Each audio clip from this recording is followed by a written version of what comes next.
up, in a Spanish theme, is Natalia and Vicky Williams-Stewarts. If you could please make your way to the front, please.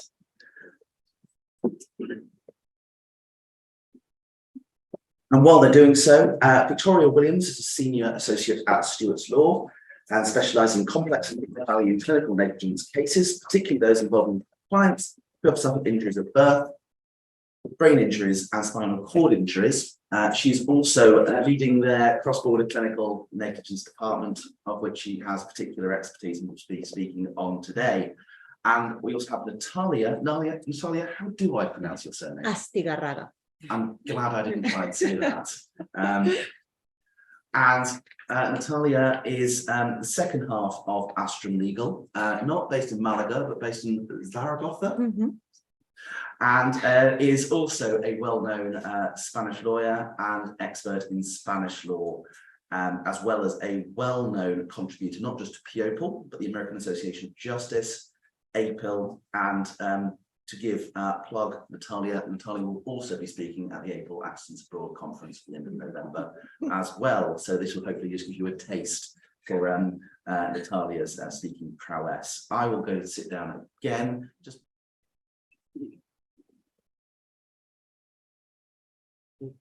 Hello, thank you. Hi, yes, as Ian kindly said, I'm Victoria Williams. I'm a senior associate at Stewarts. Many of you will know that Stewarts specialise in high-value complex disputes, and within the clinical negligence department, we're no different. We represent clients who've suffered catastrophic life-changing injuries, often spinal or brain injuries.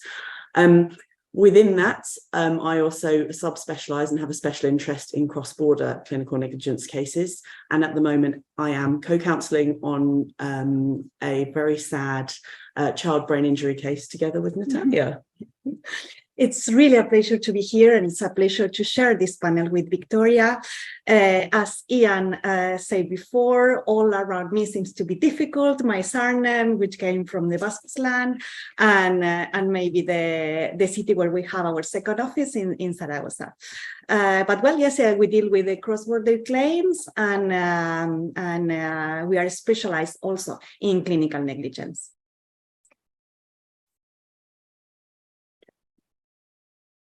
Well, in Spain, in terms of funding, generally we apply contingency agreements. Whereas normally for our cases that we're running in England or Wales, for cases in England or Wales, we're using a conditional fee agreement. Mm-hmm. One of the main differences between our systems or our jurisdiction is that in Spain, we will not be generally in position to recover the legal costs from the defendant. So this is a big issue to take into consideration. And this is something that has to be explained to our clients when we are working on co-counselling. Whereas the difference, of course, with conditional fee is normally we're recovering the vast majority of the legal costs from the defendant. There are, of course, some deductions, insurance premium, success fee, and potentially shortfall, but it's very different to contingency where you're looking at taking a share of the client's damages. Yes, I would like to clarify that in Spain, receiving the payment of the legal cost by the defendant, it is possible, so it is not forbidden at all. But the judgment should admit the 100% of the amount that we are claiming for. And in personal injury cases, it is quite difficult to obtain the recognition of the full amount that we are claiming for. So moving on to liability, the difference isn't that vast in terms of liability. In clinical negligence cases here, we are looking at breach of duty and causation. You're looking at the Bolam test. We want to show that no reasonable body would have taken that practice, and so there's a certain legal test, which is yes, the English test, but we are looking at breach of duty and causation. Mm-hmm. Exactly the same in Spain. One of the most important phases in this kind of claim is obtaining a report which confirms the breach of the duties, the breach of the protocols by the defendant, as well as the causation, which in some cases is the most difficult part. And then coming to quantum, We've, of course, got general damages, which I'm sure most of you are familiar with. Here we're looking at the JC guidelines for our general damages. And then with our special damages, we usually get an array of quantum experts to assist us. We do tend to get a number of experts to assist with quantum. So we're looking at separate care, OT, physio, speech and language therapy. There are an array of experts that we're using. In Spain, the general damages will be based, as well as the special damages also, will be based on the law 35/2015. However, this regulation will be used only as a guideline. It is definitely not compulsory outside road traffic accidents. The assessment under this law will be based on a report from a Spanish expert, and that Spanish expert will base their conclusions on the reports that we will be receiving from our colleague who will be deal with the expert report from the country where the client is domiciled. So overall, in terms of that table, funding is obviously different. Liability is similar, but we need to look at the liability in the country, and then quantum is similar, but there are differences. Okay. So what about when the clinical negligence has happened abroad? So I'm thinking about here when you've got somebody from England or Wales and they've gone abroad, and something's happened, and that could be that they've gone abroad for that treatment. So they might have gone to go and have, you know, it could be some kind of cosmetic surgery, or it could be that they've opted to go abroad for spinal surgery or something else because the waits here are too long and they're opting to do that. Or it could be someone who's on holiday, and whilst they're on holiday, something's happened, they've ended up in hospital, clinical negligence has happened. What about if there's no available gateway? We can't bring this claim here. What are our options? So one of them is an option that we're here to talk about is co-counselling. So co-counselling is when two or more lawyers work together on a legal case. That's the simple definition. But in that scenario, you can have your lawyer in the country that the client is from, and you can have the lawyer in the country where the negligence was caused or the claim is being brought, and they can work together to bring the claim for the client. Yes, from our experience, one of the most important benefits of this kind of agreement is that the victim who is suffering for a difficult situation, mainly at the beginning of the case, have a close phase, so they can meet the lawyer in the country where they are. So from the emotional perspective, this is very important. At the same time, the clients are informed that there are other lawyers also specialized in personal injury, also specialized in clinical negligence, who are carrying them and protecting mainly their rights in the jurisdiction where the claim will be finally brought. So then how can the work be divided? It can kind of naturally be quite divided between you. In the scenario I suggested where you've got someone in England and Wales, they might come to the English lawyer first of all, and they might, the English lawyer might be taking an account of what's happened, and then they're getting in touch with the Spanish lawyer or wherever it may be. But the work the English lawyer is then doing follows on from that. So it's taking the witness statements, it's obtaining medical records for the treatment received afterwards. So once they've come back home, the treatment they've got here. It's obtaining the condition and prognosis evidence, because obviously if the client is here in this country, then we can use experts here to help us with that condition and prognosis. And then also any other quantum evidence. And we'll go on to talk more about the quantum evidence that we get and why it's slightly different to what you might do with a case here. But that's the side from the UK. Oh, and of course, if there are expenses and losses or just any other information that the Spanish lawyer or your co-counsel needs, the person who's closest geographically to the client is able to just go and see them and go and get that information quite quickly and easily. From the lawyers who are in the jurisdiction where the claim will be brought, would be relevant to obtain a full copy of the medical records. even when it could be rare, we have to, at least in Spain, we have to identify clearly who will be the claimants in this case. And it is linked to the limitation, because another point would be protecting the rights by interrupting the limitation period or taking all the necessary steps to protect those rights. And in Spain, the limitation period have to be necessarily interrupted on behalf of the claimant who will claim for financial losses. In this case, the main claimant would be, of course, the victim of the clinical negligence, but there could be another claimants claiming for financial losses. In that case, the limitation should be also interrupted on their behalf.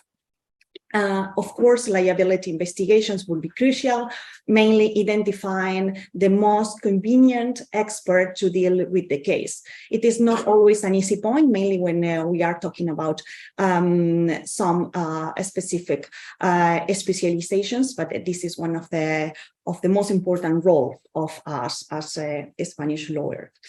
Meeting with the expert to understand since the very beginning, on an earlier stage, all the medical aspects which would be necessary to know before defining or confirming the prospects of success. We need to understand what had happened and the causation and why this could have happened. Also, it's important to collaborate with the lawyers in the jurisdiction where the victim is domiciled in the obtention of all those very relevant medical reports. Care, accommodation, it's important that those reports help the claim in Spain, where the rules in assessing of damages, as we said before, are similar but different in some aspects.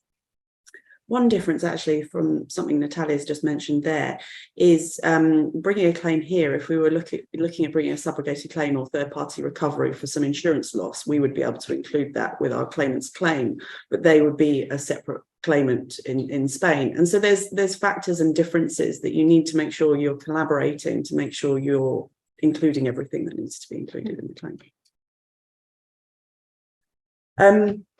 So we thought we'd talk to you today about the case that we are working on together at the moment. AB is a young child. He was on holiday with family. He was only 4 years old at this point, and he's a happy, healthy 4-year-old child.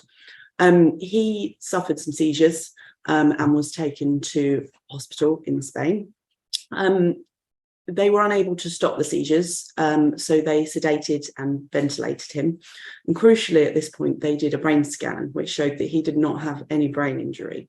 So whilst, of course, seizures in a child are concerning, they happen, and he would have been treated for those, and hopefully everything would have been fine.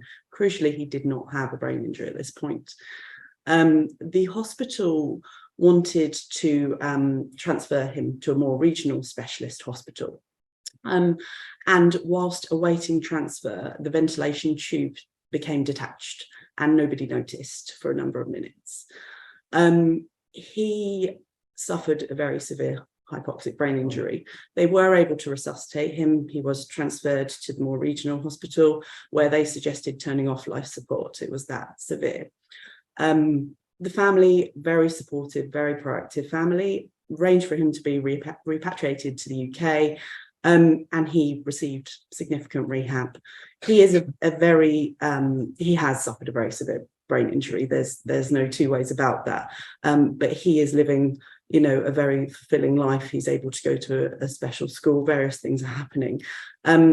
This case is obviously a really, really sad case, which poses a lot of difficulties when the family initially contact you, because of course everything happened in Spain, and so. When they got in touch with us, that's then when we got in touch with Natalia and Anna. How we deal with this case in Spain. The limitation period against a public body is very short, only 1 year. So we brought the claim against the health authority of the autonomous community where the hospital is located. We did it within the initial period of 1 year since the date of stabilization of the minor injuries. Unfortunately, in Spain, there is no different criteria when the victim is a minor or a disabled. So we have to apply the same general period. The public body,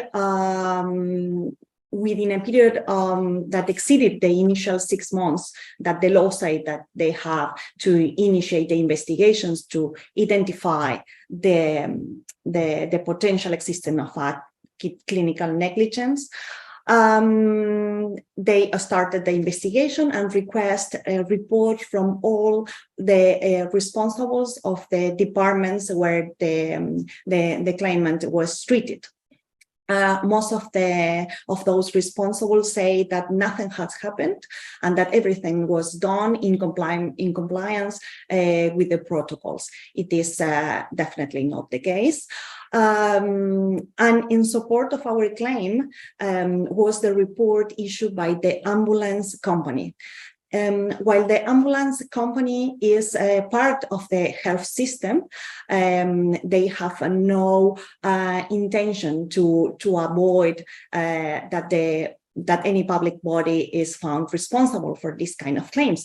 So the doctor from the ambulance confirmed what had happened. So that report has been one of the most important pieces of evidence, in addition to the reports that we obtained from our expert in terms of liability. After that, the public body also instructed an objective doctor to prepare a report on liability, and this report also confirmed the liability. So we are very, very happy with this situation. This admission of liability follow me to continue trusting on justice, and well, we are now on the phase of assessing damages. So the proceeding is not yet concluded. We have a long way yet, but well, it's okay.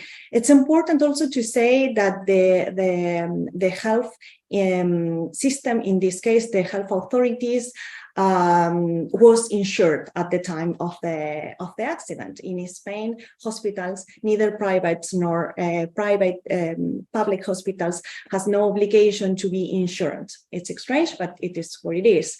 But in this case, the hospital was covered by an insurance policy, which is relevant in connection to the interest, to the penalty interest that and Dan talked before. So that is where we are.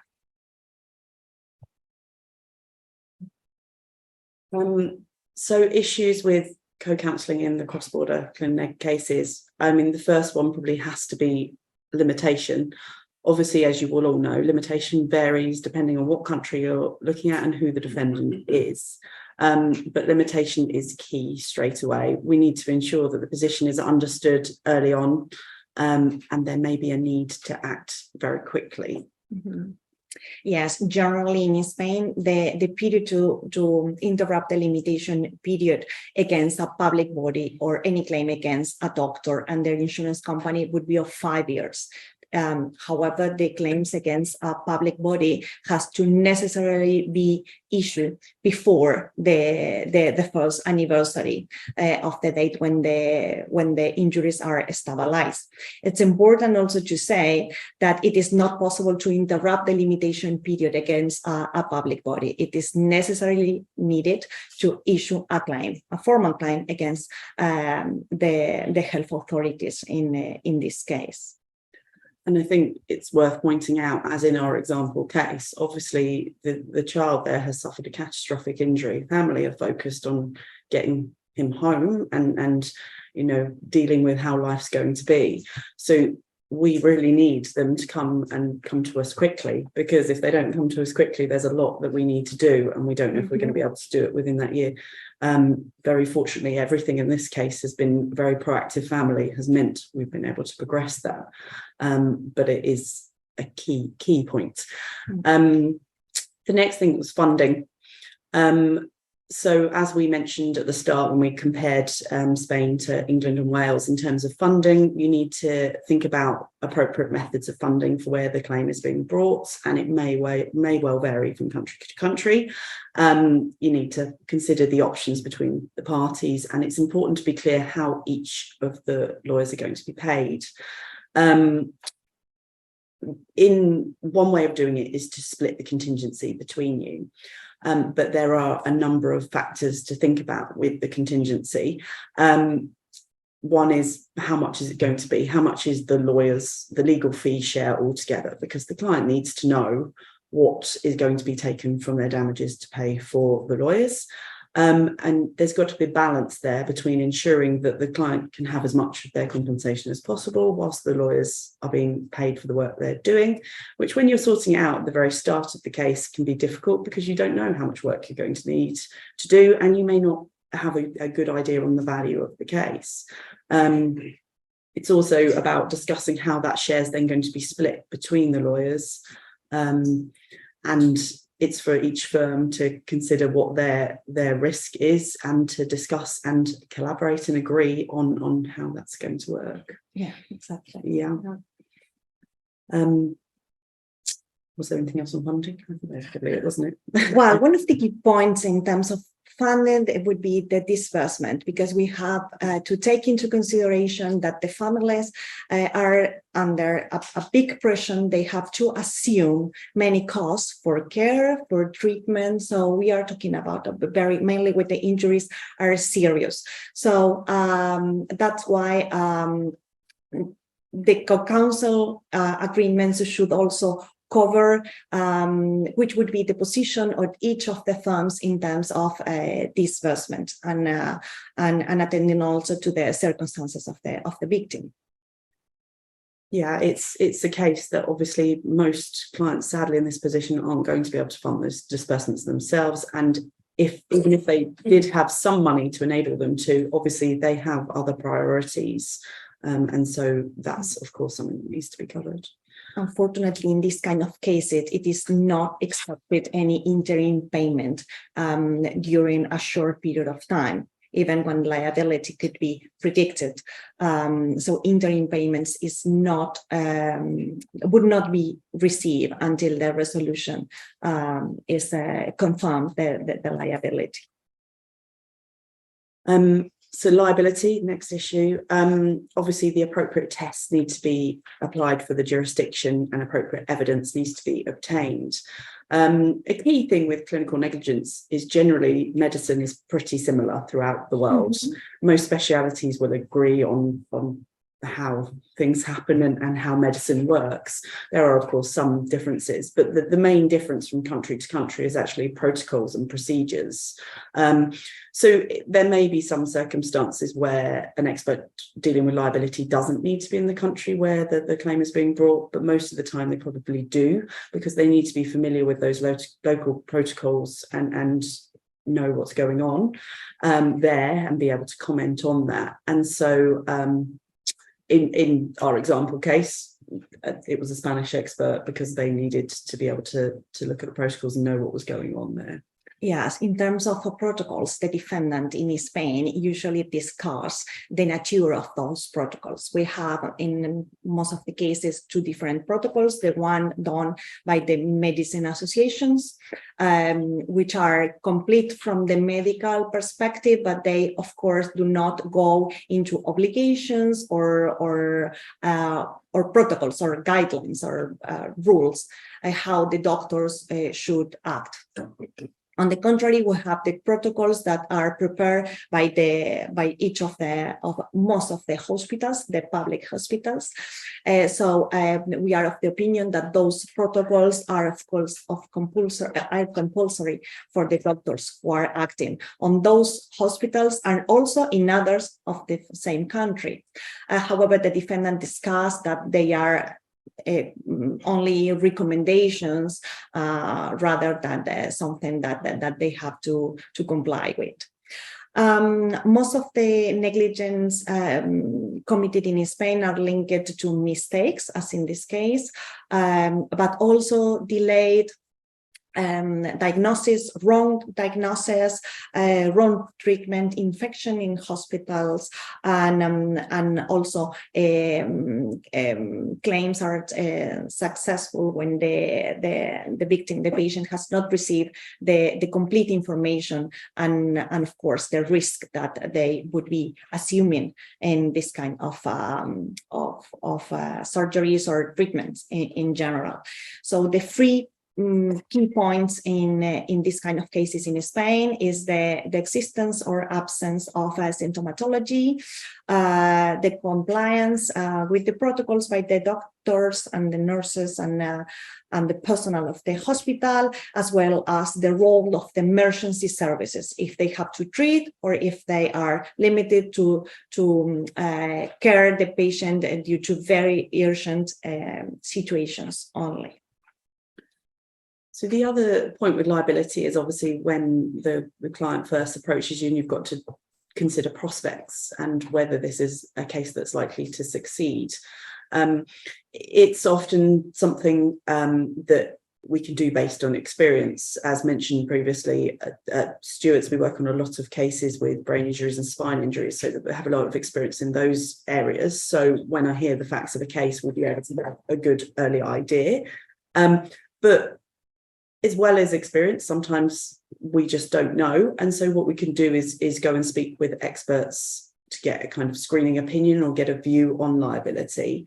And then similarly, when it's a co-counselling situation, we're of course going to be speaking with our co-counsel or proposed co-counsel at this stage about our views on it, and having a discussion about their views on that as well, and also whether there's a need to involve an expert at that stage with you. Quantum.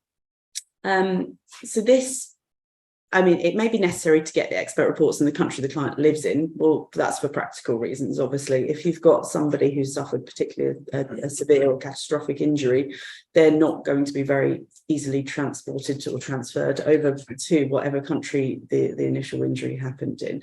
So practically, it makes much more sense to get quantum reports here. But when running a case in England and Wales, I would be very used to getting, as I mentioned before, a lot of different expert reports to comment on all the different issues that are very relevant in the case. But in those cases, costs are largely recoverable from the defendant. And so there isn't such a balance as has to be taken if you're going to be deducting disbursements from the client's compensation. It is obviously absolutely crucial that you find the balance between getting as many experts as you need to be able to comment on those costs and provide the evidence that you require, in this case to the Spanish defendant and then the Spanish courts if required, whilst trying to keep the disbursements to a minimum.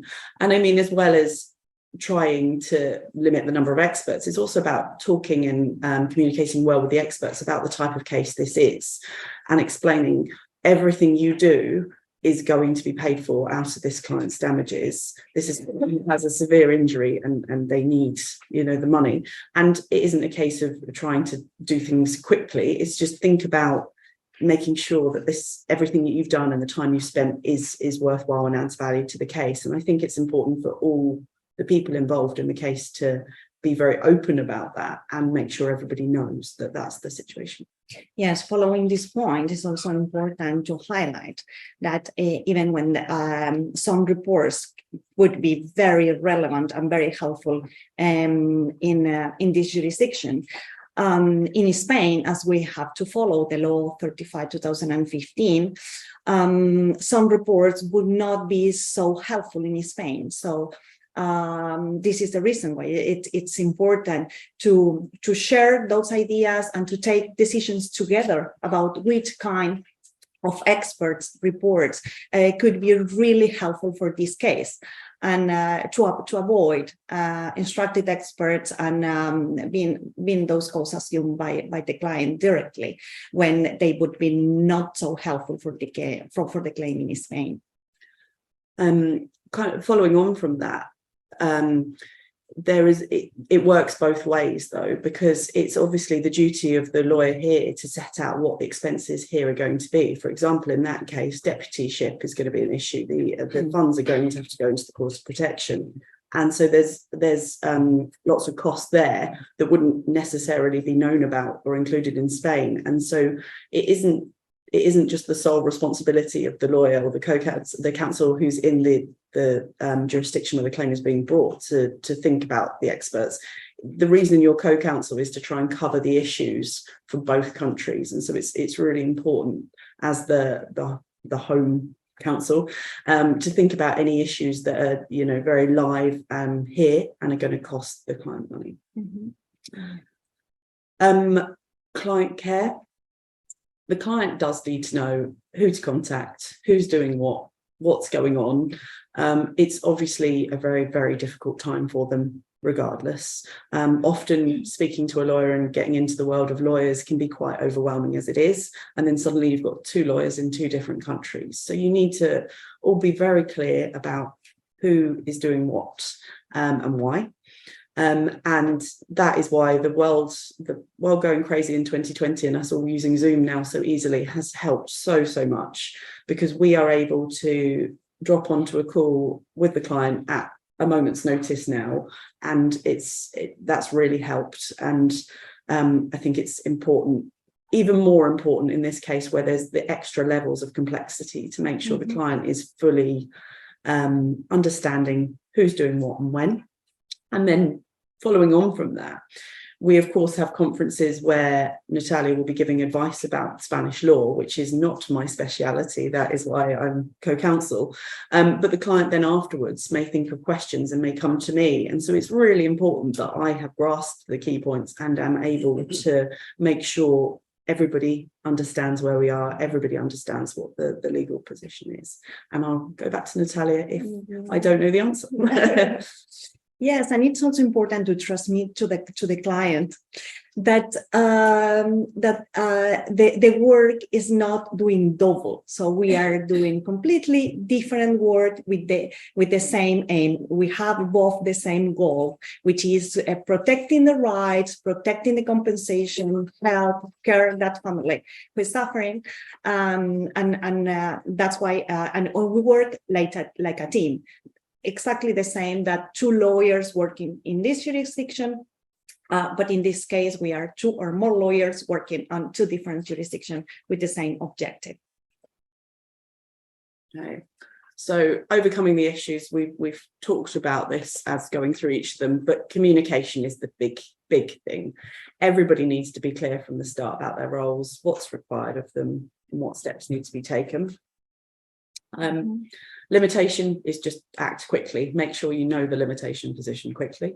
Funding, come to a solution, but if you're sharing the contingency in an equal or unequal share, that needs to be debated. Each separate firms need to make their own decisions, and then you need to collaborate together. Liability, counsel with jurisdiction is going to be the one largely advising on this, and quantum then is obtaining the evidence you need. And going back to the Zoom conferences, this is actually where they're particularly useful, and that's actually where we've probably had quite a few, because when an issue arises and you think actually this expert hasn't quite covered this, we need information on this, we can talk with the client about that, and then we can go off and get what needs to be got. Keeping the client updated and in the loop is key. And then so the 3 takeaways: how to make co-counselling work, the communication, collaboration, and confidence. Yeah. So you've got to communicate between you. We've got to collaborate. As Natalia said, we're not doubling up on the work. We're making sure we're dividing it between us. And then you have to have confidence in your co-counsel, because they are advising you on things that are outside your speciality, and you are relying on them, and they equally are relying on you. So you must have confidence. So our conclusions were just, it can allow you to act for a client with a Clinical Neg case abroad. Working with a lawyer in another jurisdiction can really help you to see cases in a different way, but be aware there are potential issues, and make sure you select your co-counsel carefully. Thank you so much. Thank you very much. Before you ready to scoot up, I was a little bit remiss and give the audience an opportunity to ask any questions. That includes Dan and Anna as well. Got a few minutes, so does anybody have any questions of Natalia, Vicky, Dan, or Anna? No? Okay, I've got one for you. So, is there absolutely no means of extending the limitation period when a child is involved in the Spanish law? No. It's just start with 1 year. 1 year, when the claim is From- brought yes, against a well, public body, it yeah. would be 5 years. Hopefully, if the claim is issued against an insurance company but an insurance company of a private hospital or a doctor, not against the insurance company, the potential insurance company of the public body. So they claim yes, there is no possibility. And just a question for you, Anna. Point that Dan made was talking about is we have become very interested in Spanish penalty interest here. And you can quite see that you're interested in Spain as well. And Dan floated the option of the possibility not of reference to the CJEU from here, because we can't do that anymore. But it did make me wonder, because I know a number of colleagues who I met at PIOPL conferences who are working together in different jurisdictions. For example, I know Joachim is working with one of our Dutch colleagues in a lot of cross-border matters. Does the Spanish penalty interest point, is it run in courts in Germany, the Netherlands, France, elsewhere? And are they getting as excited about it as we are, or is this just an English phenomenon? I think it's an English. There's no similar discussion in other jurisdictions. However, as you were talking about it now, this collaboration and this feedback that we need from other jurisdictions, also in punitive interest at the moment. I mentioned briefly that there is this recommendation or proposal from a political party in Spain to erase punitive interest. And we are preparing a paper actually in Spain to show the government that is actually the approach is wrong, that other jurisdictions have other tools, we don't have anything else. And we are going to need other jurisdictions, lawyers from other jurisdictions to give us feedback on that, to help us support the existence of penalty interest in Spain. So that's an area where we are going to need the collaboration of lawyers in other countries to show us how do you incentivize settlements, payments, and collaborate negotiations. Sounds like you're well placed being the president of PIOPL. Yeah, do that, because I know Julian Chamberlain at Stewarts used the forum to look at the dual discount rate system that's still being floated in this jurisdiction. Right, any other questions? Chris? Natalia, can I just ask, is there any cap on the level of contingency fee on the Spanish law? No. So it's just whatever you consider reasonable. Exactly. So if that could be challenged by the client. It is, absolutely. It is important to highlight that in Spain, this is not the most, so it's common in this area, in the personal injury, but Spanish firms do not work on this basis on a regular basis. So the common criteria would be applying the rules calculated or proposing by the bar associations. So in Spain, but not the contingency. The problem is the no win, no fees, really. So what is not common at all is working on a no win, no fees basis. So and there is no regulation to cap the agreements between the client and the lawyers. Mainly when we are talking about a no win, no fee cases. So the risk should be taken into consideration. But of course, it has to be reasonable. Right, we're just going to take a tactical 5-minute break while we hopefully connect with Turkey and Krakow, and we'll see you back in 5 minutes. Thank you very much.